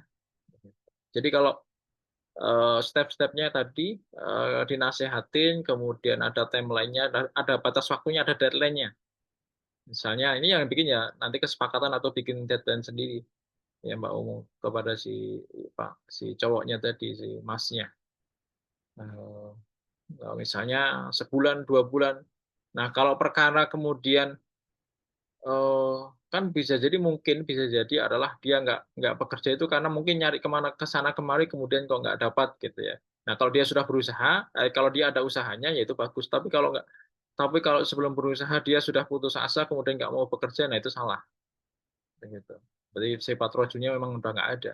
Ya, kalau sifat rojunya sudah nggak ada, ya jangan dijadikan rijal di dalam rumah tangga.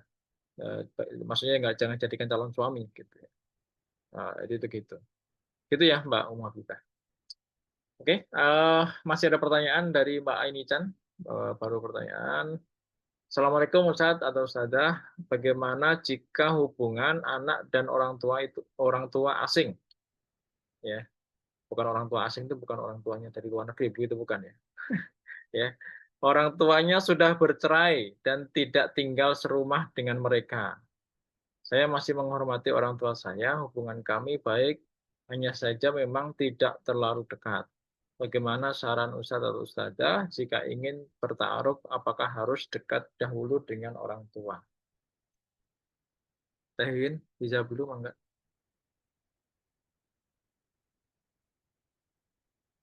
Mic-nya dinyalakan dulu mic-nya.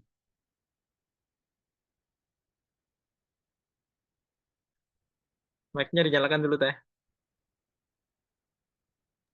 Oh iya, apa nawan? Ya, Masya Allah ya serba-serbi. Salah satu nasihat yang pernah saya terima, eee, bagi seorang yang menikah adalah, mmm, ridho orang tua itu memang adalah salah satu jalan yang akan memuluskan pernikahan gitu ya. Maka bagi orang-orang yang sudah menikah dan mereka memiliki masalah dengan orang tua ataupun mertua, maka sebaiknya memang membangun komunikasi jembatan sehingga perlahan gitu tapi pasti akhirnya menurunkan keriduan karena keriduan itu jalan untuk memuluskan pernikahan. Nah, kalau ternyata situasinya adalah sebelum menikah, bagaimana Teh gitu ya? Ya, situasinya adalah misalnya sudah, asing dengan orang tua karena orang tua sudah bercerai dan tidak tinggal serumah dengan mereka. Ya, lagi-lagi ya, eee, kita hanya bermain di wilayah yang bisa kita kendalikan. Perceraian orang tua, konflik orang tua pun skenario yang Allah izinkan terjadi kepada diri kita itu sudah di luar wilayah kendali kita, maka itu tidak kita otak-atik ya. Yang kita otak-atik adalah bagaimana kita menghadapi, merespon kejadian itu agar secara positif tadi kata Ustadz bilang. Nah, maka yang bisa dilakukan yang pertama adalah tadi menetralkan perasaan kita terhadap orang tua kita. Dekat ataupun tidak dekat, kita upayakan agar perasaan kita kepada mereka netral, minimal netral.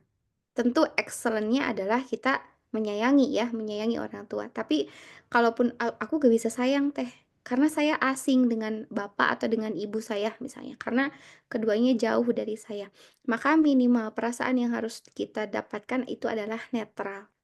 Apapun, eee, sekelebatan ingatan-ingatan positif maupun negatif yang hadir dalam ingatan kita, karena yang namanya ingatan itu tidak akan bisa dihapus, terlebih kalau itu adalah ingatan yang dalam memori jangka panjang dan pada saat mengalaminya ada luapan emosi gitu, itu akan sulit kita lupakan. Tapi minimal ketika kenangan itu hadir, perasaan kita adalah netral. Kita sudah tidak lagi memendam kemarahan, memendam kekesalan dan kekecewaan. Cukup, "Ah, ya bagaimana lagi, ya Allah saya ridho itu menjadi bagian dari cerita hidup saya, gitu. Itu, jadi ridho dulu dengan kenyataan itu. Kemudian yang kedua adalah memaafkan. Tadi, di Quran surat Ali Imran ayat 134, menahan marah, memaafkan. Nah, memaafkan itu adalah aktivitas hati ya, aktivitas hati. Memaafkan itu karakternya adalah indikatornya adalah ketika kita mengingat, perasaan kita adalah netral, seperti itu. Nah, kemudian kalau misalnya persoalan apakah harus dekat dulu dengan orang tua, itu situasional. Kalau sangat memungkinkan dan itu bisa memungkinkan, ya silahkan dilaksanakan. Tapi kalaupun misalnya tidak, cukup kita sampai berbakti saja sesuai dengan maksimal kemampuan kita. Misal, bisanya berkirim hadiah, mengirimkan hadiah kepada beliau karena, jauh misal tempat tinggalnya. Tiba-tiba kirim, "Bapak, ini sarung sama sajadah, Ana kirim ya, ini kirim ya buat Bapak," gitu. Tanpa diminta. Atau misalnya ketika kita masak, "Bapak, Ibu, ini Aini kirim makanan ya ke Bapak, Ibu," gitu. Nah, salah satu karakter di Quran Surat Ali Imran 134 itu adalah berinfak, dan infak itu menjadi salah satu, go extra mile gitu. Jadi salah satu bentuk bakti kepada orang tua. Dan ini berlaku tidak hanya untuk orang tua sih, untuk orang-orang yang berkonflik dengan kita pun, kalau misalnya kita mau go extra mile dengan, dalam proses memaafkan, tidak hanya sampai memaafkan, kita pun mampu memberikan hadiah untuk orang yang justru menzolimi kita, termasuk dengan orang tua. Jadi sering-sering ngasih hadiah. Kalau misalnya kita bisa ya kunjungi mereka. Teh kalau berkunjung malah banyak konflik, ya udah kasih hadiah aja. Sambung komunikasi jembatan, telepon minimal seminggu sekali, gimana kabarnya? Atau sebulan sekali, kalau gak bisa seminggu sekali. Jadi semaksimal yang kita bisa membangun komunikasi. Dan yang terakhir tentu minta ridhonya, seperti itu. Jadi, indikatornya itu tidak harus sampai deket banget gitu ya, kalau bisa sih deket banget gitu ya, karena itu akan menjadi tadi ya jalan untuk memuluskan pernikahan kita ke depan. Tapi kalau misalnya situasinya kan berbeda-beda ya Ustadz ya, dan kemudian teman-teman semua, situasi keluarga tuh berbeda-beda, kita nggak bisa menyamaratakan, idealnya tuh harus seperti ini, nggak bisa seperti itu. Ada situasi-situasi yang memang di keluarga itu, aduh susah teh, susah, ya udah, kalau gitu semaksimal yang kamu bisa dalam bentuk bakti kepada orang tua, lakukan. Dan salah satu dicontohkan dalam Al-Quran surat Ali Imran adalah berinfak atau memberi hadiah atau memberi kabar, memberi senyum, memberi waktu kita gitu. Wallahu a'lam bishawab. Mangga Ustaz. Oke, terima kasih Teh Win. Mbak ini nambahin sedikit aja. Jadi banyak memang eh, ya saya katakan banyak. Kebetulan beberapa orang eh, orang apa ya, tim saya gitu ya, tim saya di kantor itu ada yang punya pengalaman broken home, gitu ya. Orang tuanya broken home. Eh, saya kemarin juga ngadirin pernikahannya dia, eh, dan orang tuanya yang sudah pisah itu apa, datang, gitu ya. Saya datang ke pernikahannya, nikahnya di Surabaya, gitu. Saya datang sama teman saya, eh, ya dalam rangka untuk mensupport dia. Eh, Kedua orang tuanya datang dan ya baik-baik saja sebenarnya, gitu. Meskipun masing-masing sudah menikah lagi gitu ya orang tuanya. Nah,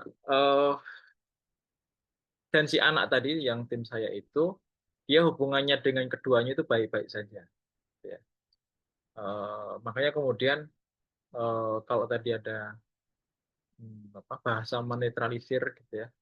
Ini mungkin momen yang tepat untuk menetralisir perasaan dalam tanda kutip benci kepada mungkin salah satunya gitu ya dari orang tua kita yang pisah itu. Tadi yang sudah disarankan sama Teh Wiwin, saya ngasih hadiah ya, itu juga bagus.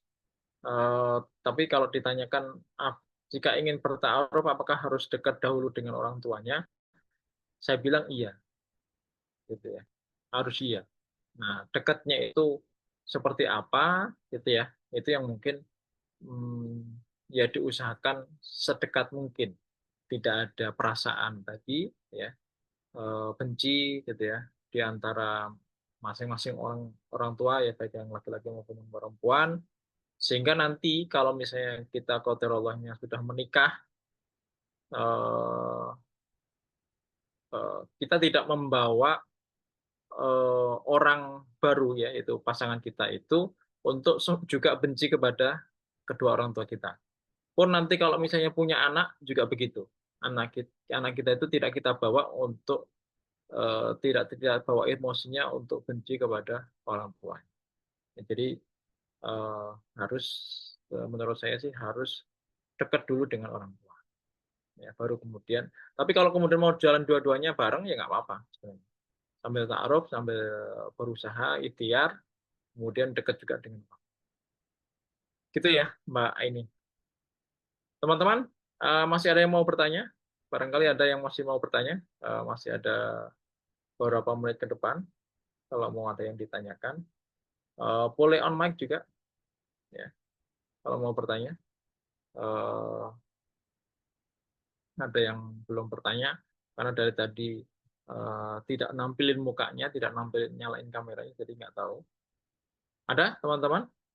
Silakan di chat kalau masih ada. Kalaupun mau on mic juga boleh. Saya hitung sampai 10. Ya. 9, 10. Nah, udah. Ya, sudah. Teh Win, boleh dikasih apa, konklusi gitu ya, untuk hari ini. Kira-kira apa yang bisa di take away oleh teman-teman.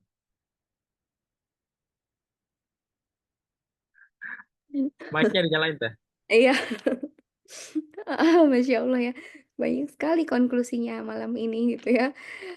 Eh, yang pasti begini ya, mmm, saya meyakini bahwa apapun yang terjadi dalam hidup kita, baik itu di masa kecil maupun di masa lalu kita, apapun kisah kita sebelumnya, itu tiada lain dan tiada bukan adalah bagian dari kasih sayang Allah.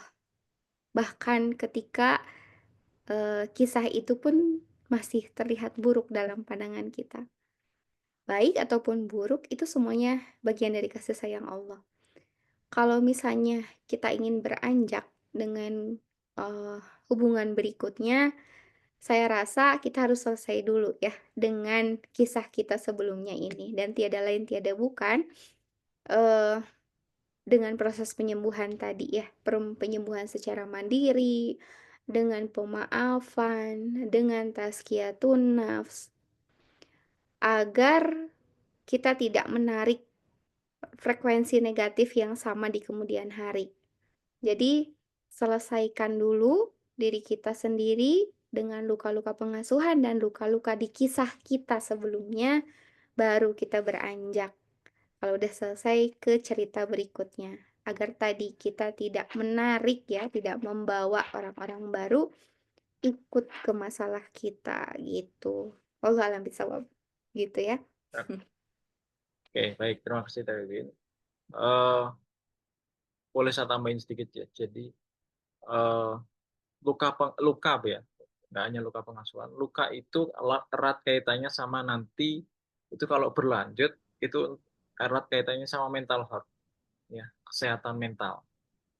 Eh, kita tuh sering mungkin mendengar omongan orang, ya, mendengar tentang kita, tentang keluarga kita, ya, yang kita dengar itu. Tapi kalau apa, kalau kita saring, itu akan masuk ke dalam pikiran bawah alas sadar kita, masuk, kemudian diproses di dalam otak kita, pikiran kita, akhirnya overthinking, ya, overthinking.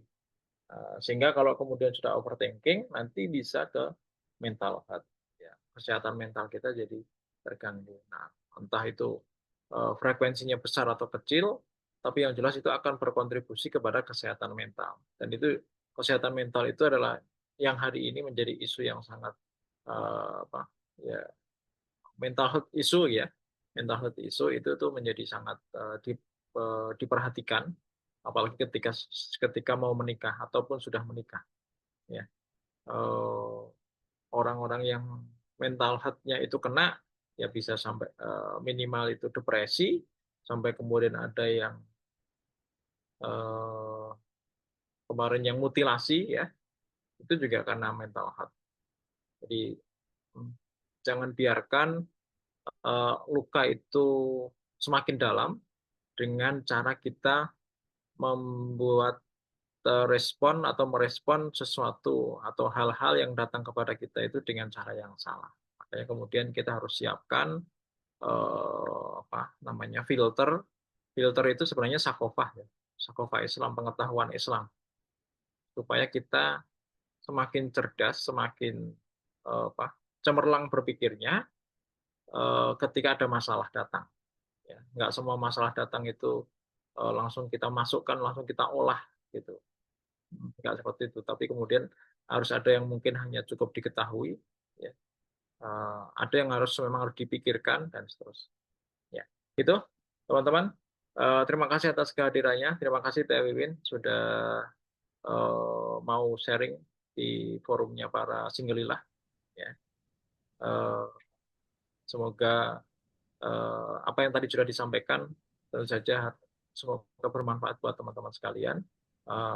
Teh Iwin juga semoga sehat-sehat selalu bersama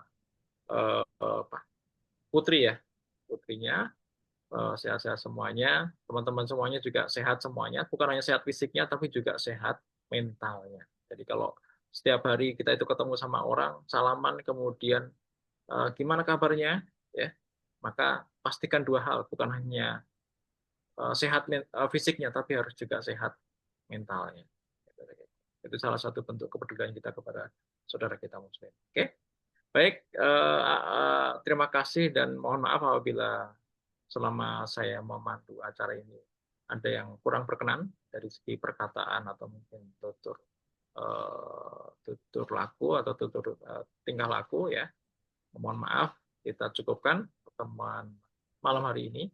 Kita akhiri dengan doa penutup majelis. Bismillahirrahmanirrahim. Subhanakallah wa bihamdika asyhadu an la ilaha illa anta astaghfiruka wa atubu ilaik. Assalamualaikum warahmatullahi wabarakatuh.